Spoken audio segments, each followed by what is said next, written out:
দেখা যাচ্ছে তিনি নীরব, এই বিষয়টা কি মনে হচ্ছে যে তিনি কি এই বিষয়ে ক্ষুব্ধ না অন্য কোনো? অভিষেক বাবুকে একটা কথাই বলবো, ডায়মন্ড হারবার থানার যে বড়বাবু ছিলেন, এখন প্রাক্তন হয়েছেন, তার দাদা সুসাইড বলে একটা চালানো হয়েছিল।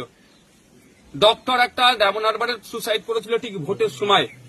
সেই বিচারটা কত দূরে গিয়েছে? ওই সময় একজন মহিলা আইবি অফিসারেরও নাম উঠে আসছিল। তাকে কোন পিএসসি এর কার ঘনিষ্ঠ হওয়ার জন্য তার নামটা আড়াল করা হলো অভিষেক বাবুর কাছে, সেটা বলবো, সেটা আগে ডিসক্লোজ করুন। ওই মামলাটা আপনার লোকসভার মধ্যে পড়ছে।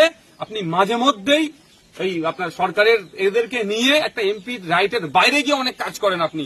তাহলে ওই বিচারটা যাতে আপনার লোকসভার মধ্যে যে অন্যায়টা হয়েছে, একটা ডাক্তারকে সুসাইড করতে বাধ্য করানো হয়েছে, যারা সাথে যুক্ত তাদের শাস্তির ব্যবস্থা করুন। তো শাস্তি তো দূরের কথা, এফআইআর ওই লেডির নামই পর্যন্ত তুলে নিয়ে এত প্রভাবশালী ওনার কাছের লোকের জন্য।